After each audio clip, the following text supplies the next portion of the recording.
அருள் இல்லாருக்கு அவ்வுலகம் இல்லை. பொருள் இல்லாருக்கு இவ்வுலகம் இல்லாங்கு யாங்கு. பொருள் இல்லைன்னா இந்த உலகத்துல வாழ்றது ரொம்ப கஷ்டமான விஷயம்.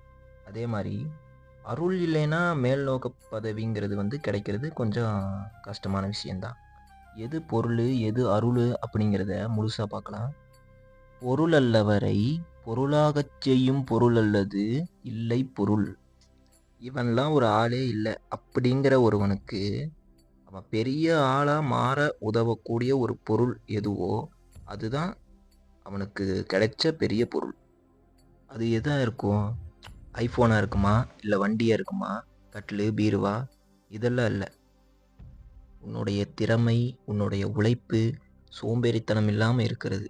இதை விட பெரிய பொருள் உனக்கு தேவையில்லை. இது மூணுமே உங்ககிட்ட பர்ஃபெக்டாக இருந்துட்டாவே போதும். நீ எது நினைக்கிறியோ எதை விரும்புறியோ அதை அடைஞ்சிடலாம். அருளல்ல தியாதனில் கொல்லாமை கோரல், பொருளல்ல ஊன் தின்னல். அருள் உனக்கு இருக்கு அப்படிங்கிறத கண்டுபிடிக்கிற விஷயமே உன்னுடைய நடத்தையில தான் இருக்கு. நீ புலால் உண்ண மாட்ட, உயிர் கொலை பண்ண மாட்ட, பொய் சொல்ல மாட்ட.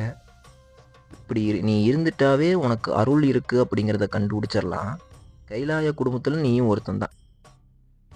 இதுதான் அருளே தவிர மற்றபடி சாமி ஆடுறது, பேய் ஓட்டுறது, குறி சொல்றது இதெல்லாம் அருளா என்னன்னு எனக்கு தெரியல. உங்களுக்கு தெரிஞ்சா கமெண்ட்ல சொல்லுங்க.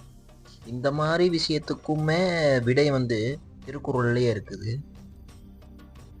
வழியில் நிலைமையான் வல்லுருவம் பெற்றும் புலித்தோல் போர்த்து மெய்ந்ததற்று. அதாவது தவக்கோலை போட்டு இந்த குறி சொல்றது, சாமி ஆடுறது, இந்த வேலையெல்லாம் பார்க்குறவன் எப்படின்னா, ஒரு பசு புலித்தோலை போட்டு புல்லு மேஞ்ச மாதிரி.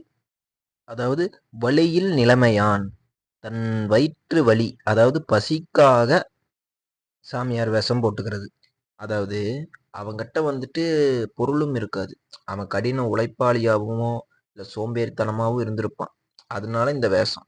அதாவது அருள் இருந்தா இந்த வேலையெல்லாம் பார்க்கவும் மாட்டான். அப்போ சாமியார்கள்லாம் பணக்காரனாகவும் இருக்கிறானுங்க அப்படின்னு உங்களுக்கு ஒரு கேள்வி எழுந்திருக்கலாம். நம்ம வள்ளுவர் தான் எல்லா இடத்துலையும் லாக் போட்டு வச்சிருக்காருல்ல. இறந்தும் உயிர் வாழ்ந்தல் வேண்டின் பறந்து கெடுக உலகி ஏற்றியோன். பிச்சை எடுத்து சாப்பிட்ற நிலைமையை கொடுத்த கடவுளையே அவர் ஒதுக்கி வைக்க சொல்றாரு. அப்போ நம்ம உழைப்பு இல்லாமல் ஏமாற்றி சாப்பிட்றதுக்கு பேர் என்ன? உண்மையான தேடல்ல இருக்கிறவங்க அவங்க வேற, அவங்களுக்கு கதையே வேற. அன்னதானம் போடுறது, ஒரு குருவுக்கு சீடன் கொடுக்கறது, இதெல்லாம் சேர்ந்து எல்லாத்தையும் குழப்பிக்க கூடாது. இந்த மாதிரி விஷயம்லாம் வேற. நான் சொல்றது ஏமாற்றி சாப்பிட்றது. இதில் வேடிக்கை என்னன்னு பார்த்தீங்கன்னா, சிவபெருமானே கையில் திருவோடோட தான் இருப்பார். இதை பற்றி இன்னும் பேசலாமா வேணாமாங்கிறத கமெண்ட் பண்ணுங்கள். வீடியோ பிடிச்சிருந்தா லைக் பண்ணுங்கள், ஷேர் பண்ணுங்கள், கமெண்ட் பண்ணுங்கள்.